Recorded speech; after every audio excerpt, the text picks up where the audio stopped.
Say, kids, what time is it? It's kind of like watching TV, but, in your car. 104.7 The Cave, Mike the Intern, Jay Stevens in the studio this morning for Dark Side of the Stream, episode 218. This week was my pick, even though Jay gave me the suggestion. I had to throw you a softball. Phenomenal suggestion. Right. Great Documentary, hour-and-a-half watch on Netflix. It's called The Lost Children, and in which it tells a story about a plane crash that happened in the very remote jungle of Colombia in 2023. So this was not that long ago, and basically it is an incredible, very layered, deep story that goes so much more beyond than just a plane crash or we lost lives and then these children survived and were rescued. There is a lot to unpack in this. Yeah. And first off, were you surprised that there are still remote areas of this planet that I know this. They are like legit uncharted. Oh, yeah. They said it multiple sure. times. No, for sure. Like this stuff was uncharted. I know that because I follow a lot of those guys like Graham Hancock and stuff like that who study like ancient civilizations and shamanism. And there's so much that's undiscovered. I mean, even the places that are discovered, like some of these ruins, it's like 10% discovered. Yeah. Like with LiDAR, they see there's way more these civilizations that were there, but they just can't and Mother get to Nature them is and can't taking do them back. Yeah, Mother Nature took them back. Mother Nature take it all back. If something happens to us, it'll take it all back. Were you ever in the Boy Scouts? Did you ever do anything like that? I was in the Cub Scouts for maybe 2 or 3 months, and it was not my day. I was not in Boy Scouts though. I have done some really hardcore backpacking, hiking, wilderness, off-map. Yeah, you still hikes. do. You still do stuff like that. Not as all the much time. anymore because I'm old and I'm like I'd rather just go home and sleep. But you heard it first here. The one thing where I wanted to start with was, before we'll actually let's just get into it. So there is and has been a conflict in the country of Colombia since the 60s, and it has not ended. They are still at war, and that war has to do with 3 parties really: the government of Colombia, the indigenous people that live in Colombia that have acclimated or chosen to or chosen not to, and then the drug cartels who then exploit either the indigenous people, their area, or vice versa. So there's this kind of like triage of conflict that's been going on since really the narcos started investing their time and money in this place to take the coca plant out of the region, which it grows everywhere.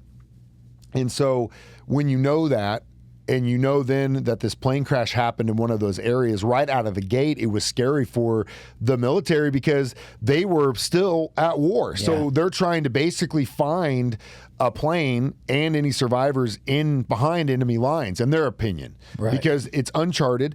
They had no idea what was going on. They didn't know if there were any survivors. But just in my mind, trying to find something like that in an uncharted place, needle in a haystack. Then on top of it, it's not just uncharted. It's literally everything can kill you. Malaria. You got snakes.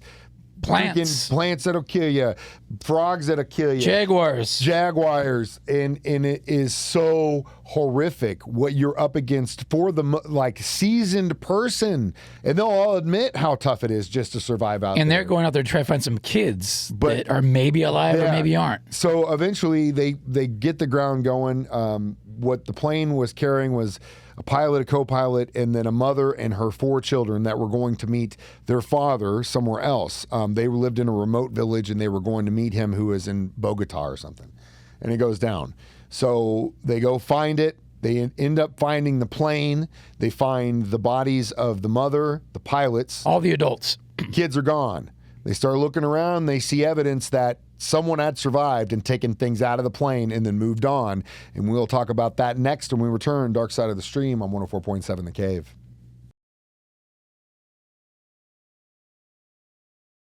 .7 The Cave. Mike the Intern, Jay Stevens back in the studio for this episode 218 of Dark Side of the Stream. To be correct, is the Lost Children documentary on Netflix. So they figure out early on, the military that is, that the children had survived. And for about a week, they go off on their own and they start looking. Eventually, they get smart enough to start asking the indigenous people of the area, Who don't like them. Who, by the way, don't like him at all because, again, you had interviews with guys that are like, look, my brother went missing, my father went missing. Yeah, these guys are sworn enemies. Yeah. They literally, up until this point, wanted to kill each other and had very good reason to, both sides. I mean, it's never justified, but you could see why they're upset. But then they go and they're like, we need help. So they reach out to the indigenous people. The main leader, he gave the backstory that he was going through a divorce. He needed to get his mind off of it. So he's just like, I'll do it. Sure. And join him in the jungle. They start getting a bunch of guys together to go help with the military search of the jungle. And they continue and they find things. They find a baby bottle. They find half-eaten fish. They find certain things that are showing that these kids are surviving. All the while, they've got helicopters going over, playing loudspeakers. But again, with the canopy of the jungle and what they said after the fact, they could. It's so confusing. Like there's no way. Well, the indigenous people, like that's their place. They are born and bred in the jungle. They know how to survive it. They know how to search it. So one of them said, the military searches single file. We didn't do it that way. They tried to look into it from the perspective of a child's eyes. How you would maneuver. Would just start going in directions to try and find, water or food or whatever. And they started talking about supernatural stuff. And then that's where I wanted to get into. So I asked you last break if you had been a Boy Scout. And in my millions and millions of experiences that I've had in the wilderness, off trail, whatever you want to call it, in the backwoods, whether it would be in Arkansas or Colorado or the desert or whatever, the indigenous people speak of Mother Nature as a living, breathing entity, and that there are gods that protect, guardians, if you will, that protect parts of this planet. And I firmly believe that. I am a huge believer in that there are forces behind things that happen in this world that we have no idea about. And if you've ever been in a place like this, you know what I'm talking about. You can feel its presence. I believe it. You can see it. I'm sure in Hawaii, Oh, they're deep in that scene. Yeah. Have you ever, you know what I mean? No, there's a lot of. It's not drugs. It's not like Mike and Jay were on acid out in the woods. No, it's things that you can't really explain, and you are there. Yeah. It's something that you can't explain in electricity, a presence, but eventually the soldiers start to experience it themselves, and even the ones that are like, look, I'm a practicing I don't Catholic. believe this, I believe there's one God, but I will also say there are supernatural things that happen, and they happen to us. They saw some weird stuff, And all the while, they are trying to find these kids, 4 kids, an 11-month-old, like a 3-year-old, a 9-year-old, and then a 13-year-old girl. Crazy. Who's literally keeping them alive. And it's days and days, and you figure these adults are freaked out. Imagine these kids, man. And then eventually the team gets sick, like coughing up blood sick. It's nastiness out there. At the same time, they're considering the fact that even while they're getting their butts kicked by the jungle, those 4 kids are still alive, hopefully, and they're going through the same thing. And we'll get back to what that meant next. Dark Side of the Stream on 104.7 The Cave. Jay Stevens, Mike the Intern, back in the studio. Dark Side of the Stream, episode 218, The Lost Children of Netflix. So the story continues. The group keeps trying to find these kids. They can't, and it had been almost like 10 days without in the jungle, no food, no water. These guys literally were out in the jungle for a month looking for these kids. Unbelievable. In hammocks with bug nets. I've been in those things, and they kept showing the guy just in the bug net and the no-see-him. I'm like, dude, that brings back memories. But anyway, they'll get horribly sick. Their shamans coughing up blood. The group of rescuers gets smaller and smaller because soldiers are getting sick. They got to go home. Indigenous guys, they're getting sick. They got to go home. If they don't get better, they've got a medic on site. If they don't get better, they send them out. The helicopter's coming in a couple days for supplies and taking guys out. Eventually, it comes down to a group of like 8, 10 guys left. Soldiers, and some indigenous guys. The shaman comes out and says, here's where it takes a twist. There's one thing. Well, there's actually 2 twists in this too. Here's the big twist, though. One of which, literally, they're like, tomorrow's the last day. If we don't find them tomorrow, we're done. And so the shaman says, there's one thing we haven't tried, and that is drugs.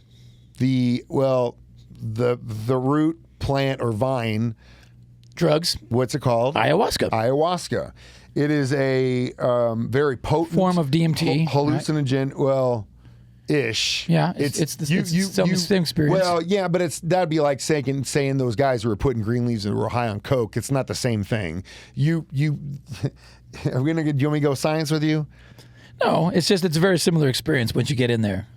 It's different in the sense that DMT is a derivative of that plant. Yeah. So it's not the same thing, because when you take a derivative of the THC plant, it's not the same thing. I think it's a shorter experience when you smoke it. But DMT, also you're right? getting other things when you do the ayahuasca that are also aiding into that experience that you don't get when you pull it out. Gotcha. So same thing with when you get a full spectrum THC plant. You're getting parts of the plant. I think the ayahuasca is a much deeper, longer experience. Supposedly. Right? Yeah, and it makes you extremely sick. Yeah. There's also part of it that you're opening yourself up to things when you do those things. Sure. And I'm just going to be very clear on that. People do them all. People fly down there and do them, man. You got to be very, very careful when it comes to those things. It's not like going to buy a bag from your buddy and not a recreational drug. It's not something to be messed with, and that's the warning I'll give when it comes to ayahuasca or DMT. And for the record, Mike and I have both not tried ayahuasca. Not ayahuasca.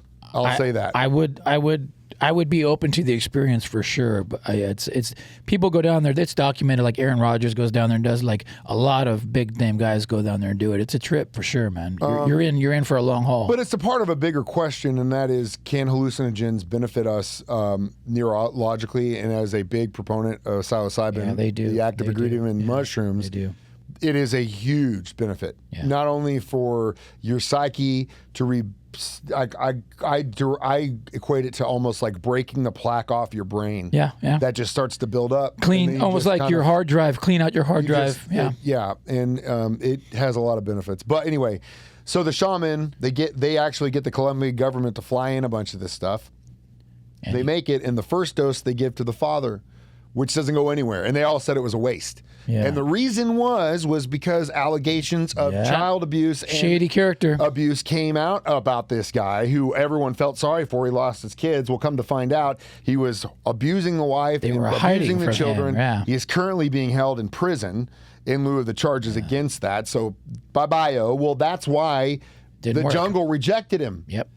Then they had one more dose. They give it to the shaman, and his experience was amazing. It gets done. They all come in. How was it? He basically says he turned into a jaguar, found them immediately. And he says, I know where the kids are. Here's where we need to go. And then he goes, 3:00 tomorrow, we'll find them. Yep. And then that last day, everyone comes back shaking their heads except for the 4 Paloma. Was it Paloman? Paloman, yes, Palomans. Dude, and they're the ones that found them. They went right where he told them to go, and that's where the kids were. There were so many other levels of... How do you explain that, though? Like, if you were a non-believer of ayahuasca... You can't, right? There is a spiritual and energy that exists in these places that are older than us, that are older than mankind. Right. I believe you. If you can figure out ways to tap into those things. But I'm saying the non-believer, how would you explain that? Oh, just chance that they happened to go where he told them to go and the kids were there? Like, you can't explain that, like, realistically. Well, the shaman believed. He believed. Right, but I'm saying, like, who is a non-believer? No, say an outsider that doesn't believe in this kind of stuff. We saw what happened. Yeah. The father got rejected. No, you're not understanding. So we're saying that he took these drugs and that's helped him find these kids. How would you explain that to somebody that goes, no, there's no possible way that happened? So the explanation is... Go try it. Right, that's what I'm saying. There is no other explanation to me. You can't. And again, it's like people that say, oh, that's not going to work. Well, then, did you try? Oh, yeah, tell me how it worked for you. Well, I don't know. I never did it. Well, then how can you definitively say that it did or it didn't? People try to ban drugs, right? So, again, don't speak on things you don't know. Yeah, man. I believe it. It worked. But what I was going to say was, there were so many different levels of stories, like the kid who had gotten recruited by guerrillas to go fight in the war and do drug and narco stuff when he's 13. Yeah. Breaks out, goes back home as a late That's why they don't like these guys. That's why they don't like the army, man. Unbelievable. But they were able to work together for a time to help find these kids. And these kids survived, man, thanks to the little 13-year-old, the oldest kid. Literally, they fished and everything. Like, amazing tale, right? So unbelievable. Her story. Are we on our second or third one, Tyler? Good. I'll get into it now. Come back. Her story. Well, we can't. We don't have time. Her story was gut-wrenching. What this 13-year-old girl went through by herself, crawling on her knees for 20 days. Carrying a little one, too. and To stuff. get food and water for her brothers and sisters. Just, I can't I couldn't do it. imagine I couldn't do it. doing that as a 40-year-old man, let alone I in my couldn't do it, teens. no. But luckily for her mother being indigenous, they taught them how to survive in the jungle. Had they not been indigenous, there's no way these kids would survive, but they did. The boy literally was on the brink of death when they found him. They got him good and everything's cool. And at the end of the movie, you find out that, of course, the father is, because I'm like, dude, if they get him back to that father, I'm going to fly down to Colombia myself. But luckily he's in prison, he's out, and they are in the care, hopefully, if this is a good thing. I think the aunt, right, or something like that. Well, it said the Children Protective Services, but these kids became literally the face of Colombia. Yeah, so I don't think anything bad is going to happen to them. Yeah. Hopefully they've got a bright future. And we'll talk them. about our reviews of it next. Dark Side of the Stream on 104.7 The Cave.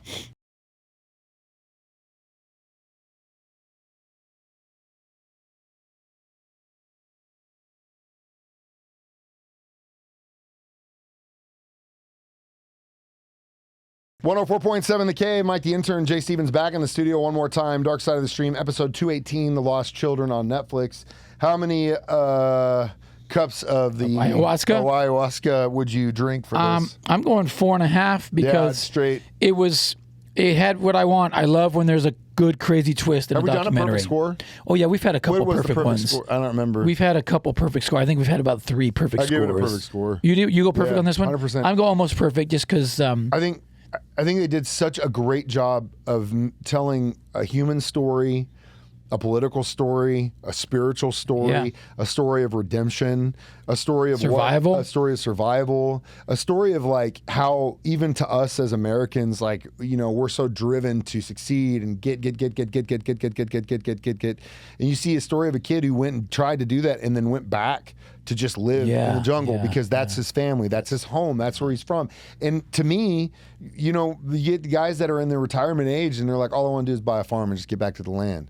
Yeah. So then what is the hustle and bustle of those 60 years where you're not seeing your family, you're not with your wife, you're not... Is it worth it? Is it worth it? Is it worth it? Yeah. Is it worth it? Yeah. To me, it's not. These guys are proof of that we've lost something in this world that we need to get back bad, because our lost connection with this planet and everything that it provides, and that's what everybody says destroy it. When people fly down there to do an ayahuasca experience, they all come back with that same kind of message, like, this is all BS. And I did it without drugs. Yeah, this is and all it's not. BS. This isn't like Mike's hippy dippy. He's a big. Nah, man. It's the respect and reverence that we need to give back to this place planet that provides so much for us. And that is guiding through how we treat animals, how we treat the environment, how we treat each other. Yeah. Yeah.